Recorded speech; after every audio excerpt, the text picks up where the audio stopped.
What a surprise, Heidi. You look like a mess. My husband's not here. Baka nang bababae pa ulit. Bigay mo na sa akin asawa mo, Zanea. Seryoso ba?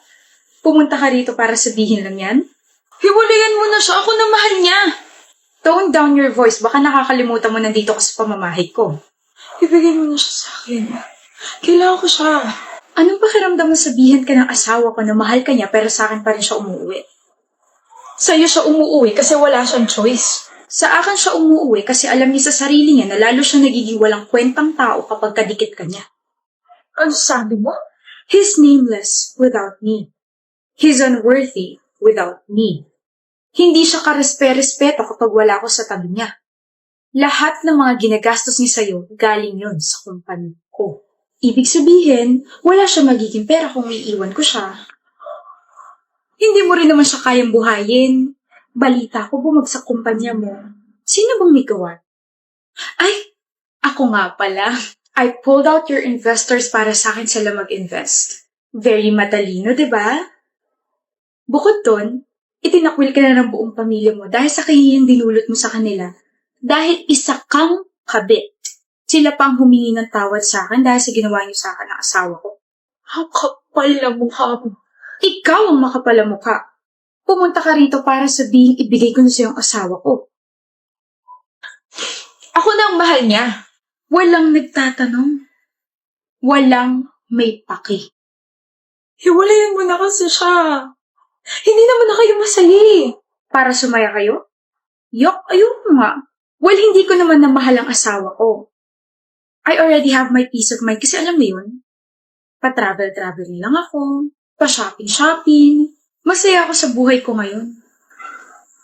Pero kayo, hanggang sa mamatay ako, nakakabit ang salitang manloloko at kabit sa inyong dalawa. You'll never be happy. Walang tatanggap sa inyo kasi mga immoral kayo. Kung sino pa yung kabit siya pa tumatapang. Kadiri. Ano score mo, April? 20! Perfect! Bakit? Nag-aral kasi ako, hindi katulad mo. Nag-aral ako? Oo, mga 5 minutes lang kasi mas inuna mo yung jowa mo. Babawi ako. Makikita mo. E di bumawi ka, let's see kung sino mas matalino sa ating dalawa. Ano score mo sa exam? 41. 41? Wala ka pa sa kalingkingan ko, April. 48 ang score ko. Walang nagtatanong, Rona. Ito ang proof na I can multitask. Samantalang ikaw, wala ka na ng jowa. May 9 mistakes ka pa sa exam. Nakakairita yung pagmumukha mo habang iniinsulto mo ko. Ano ba mga mali mo? Yung computation, mali yata yung ginamit kong formula. Patingin, pangit talaga ng sulat mo. Turuan mo ako, hindi ko sinabing insultuin mo yung penmanship ko. Napagbaliktad mo yung formula, ito dapat yung ginamit mong formula. Kunin mo libro mo, dali, explain ko. Ang baba ko, April! Kasalanan ko? Habang nagkukwis kasi tayo, binabangungot ako ng pagmumukha mo. Visit ka? Ano, ilang ka? 9. Ang baba nga! Ano ba mga sinagot mo? Pangalan ng jowa mo? Pangalan mo siguro nalagay ko kasi palagi kang mali sa paningin ko. Hindi kita pinalaking ganito, BFF. This is not you. Wake up! Ilang ka ba? 9 rin. Pumali ako sa true or false eh. Tignan mo, 9 ka rin eh. Magkaaway ba kayo? Hindi. No? Bakit parang magkalaban kayo lagi pagdating sa exams, quizzes, at saka recitations? Para kayo nagpapayabangan, ganun. Rona? Totoo ba yun? Are you competing with me? Are you threatened? Bring it on. Ganun ba gusto mo? Alam mo, Kayla, this is just how we motivate each other. Friendly competition, tapos kami lang yung nagkakaintindihan. Pero okay kaming dalawa. Hindi kami magkaaway, di ba? Oo, hindi kami magkaaway. Palagi ko nga siyang tinuturuan kasi mas matalino ko kaysa sa kanya eh. Mas matalino ako. Mas napaka-sobrang talino. Mag-best friend nga talaga kayo. Kayo lang talaga nagkakaintindihan. Excuse me.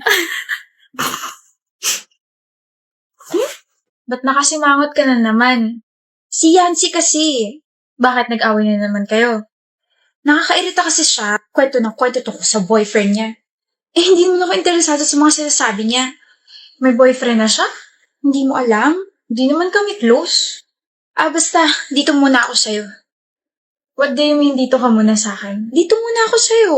I don't really want to talk to her. She's annoying. Okay. Ay, anyway, partner tayo sa report ha. Paano si Yancy? Ayoko siyang kapartner.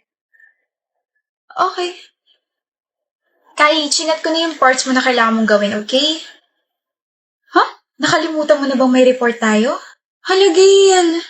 Okay na kasi kami ni Yancy, kaya kami na lang yung partner sa report. Pero nagpasa na ako ng 1/4 na may pangalan natin kay ma'am kanina.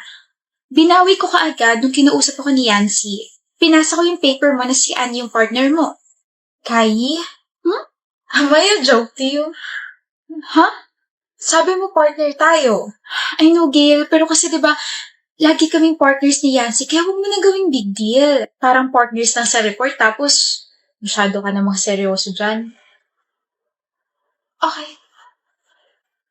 Pakainis si Yancy? So magkaaway na naman kayo. Yes, ano pa nga ba? Pinagtalunan namin na hindi niya ako sinipot kahapon. Wait, what? Bago kasi kita niyaya, siya talaga yung gusto ko isama sa gala. But then, she said kasama niya yung boyfriend niya. I'm sorry, pero you mean to say, nagaya ka kahapon kasi hindi ka sinipot ni Yancy. Yes? No. I mean, Mag-aaway na naman kayo ngayon, di ba? Kaya mo ako nilapitan ngayon kasi magkaaway kayo at naiinis ka na naman sa kanya. of course not. Kaibigan kita. Do you even realize na nagiging kaibigan mo lang ako at nag-e-exist ako sa buhay mo kapag wala kang ibang kausap, Kai? Kapag okay na kayong dalawa ni Yancy, wala na.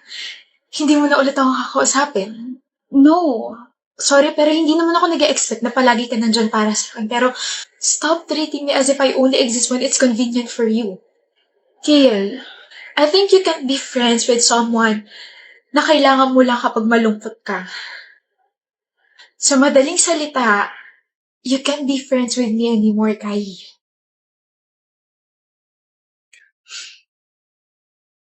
Here's my resume po. Nomi? Sit down. Nomi, ikaw ba yan? Shucks, sa swerte ko. Why do you think you're lucky? Siyempre, kilala mo ko eh. Grabe, parang kailan lang. It's been what? 4 years? It's so nice to see you. Tapos ikaw pa mag-i-interview sa akin. Mr. Fontanilla, tell me about yourself. Kailangan pa ba yun? Kilala mo na ako eh. Tsaka tayo lang naman nandito. We don't have to pretend. You don't need to interview me. What are your weaknesses? Okay, fine. I'm gonna answer your questions para magmukhang professional tayo rito. Pero alam ko tanggap na ako. Weaknesses? Nothing. I have all the qualifications na kailangan ng kumpanya. I am responsible, hardworking, and smart. Why should we hire you? I know I will be the biggest win in this company. And I know I can do a great job. Thank you. We will contact you. Wait. I'm not hired, Nomi? Mr. Fontanilla, we will contact you. Bakit? Alam mo naman matalino tsaka responsable ako. Why am I not hired? Alam ko na. Is this about me rejecting you years ago? Gumaganti ka ba? Excuse me? Umamin ka sa akin dati pero nireject kita sa maraming tao. You even cried and walked out. Then ngayon nagkita tayo. At kaya hindi mo ako tinanggap sa posisyong ina-applyan ko ngayon dahil gumaganti ka. You are including your personal feelings here. You're talking nonsense. Ano? Gusto mo tayo na para hindi ka na dyan nagmumukmok? Na-reject lang kita dati tapos ganito igaganti mo? It's been years. No. Alam mo, I demand na iba na lang mag-i-interview sa akin.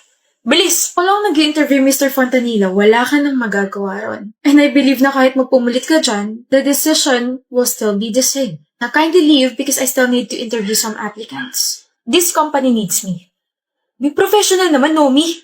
You're the one who's not being professional. You're the one who assumed na kaya ka hindi tanggap dito dahil you rejected me years ago. When in fact, I already moved on.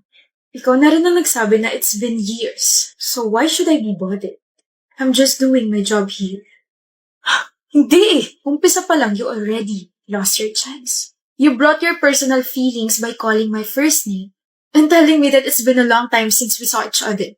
Second, your answers are not convincing at all. You didn't give me any specific answers. Nomi. Sa madaling salita, you are not qualified for this position. And it's Miss Nomi Maniago, Mr. Guy Fontanilla. You may now leave. Why are you still sitting there? Do you want me to call the security or what? Alis na. Next, please. You won't post anything, babe?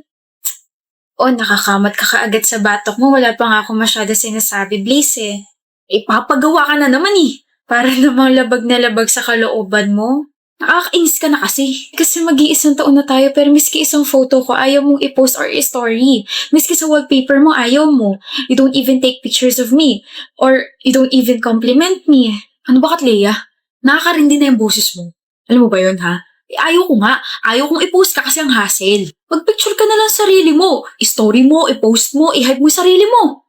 Pero kapag ibang babae, nagagawa mo mag-comment sa mga post nila. Na ang ganda nila, na ang cute nila, na bagay sa kanila yung mga damit nila. Pero sa akin, ang hassle, gadrama ka na naman, karindi.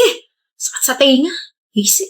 Maliit na bagay lang naman yung hinihingi ko. I just want you to appreciate me. Diyos ko, parang yun lang. Never mo akong tinrato na girlfriend mo. Alam mo ba yan? Tiga utos, pwede pa. Katleya, bili mo nga ka ng Yossi. Katleya, bili mo kami ng mga kaibigan ko ng alak. Katleya, ninisin mo yung kwarto ko. Katleya, gawin mo yung assignment ko. Paano ba kita natiis? Kasi mahal nga pala kita. Nakakapagod din pala, no? Yun na nga lang yung silbi mo, nagre-reklamo ka pa? Alam mo, tama nga yung mga tropa ko eh. Maarte ka. Kaya dapat sa'yo palaging inuutusan para magtanda. 2 sampal lang yan, baka magreklamo ka pa. Break na tayo, lul. Let's go. Bakit? Ang ganda mo, miss. Sino ka nga ulit? Pangalan ko po Katleya, girlfriend mo po Dylan. Girlfriend kita? Kaganda naman na ba? Bagay sa'yo yung dress mo. Siyempre, ikaw bumili. Uy, kahit di ko yung binili, bagay sa'yo lahat ng mga pinipili mong damit. Naks. Isang post na dyan? Yung heart pose mo naman, miss. Yan. Bi, dito ka dali, picture kita. Nahiya ako biyan daming tao. Ano sabi ko? Flaunt and pose. Tama. Flaunt and pose. Yan. Nakaganto, babes. Smile. Tapos tingin ka sa gilid, pakita mo yung nakakahiwa mong jawline. Visit. Yan. Ang ngiti parang in love ah. Tagal na. So happy for you, Frenny. Binigyo ka lang ng ex mo dati, pero ngayon kulang na lang mag-slide ka sa baghari mo. You and your words talaga. Ang tanong ng taong bayan, nasa tamang tao na ba? Oo. Nasa tamang tao na ako. Dylan. Kobe, nasa tamang tao ka na ba? Ako rin. Nasa taong tama na. Nilalanggam na ako rito. Makaalis na ang buwisit. Liga na? Okay, baby.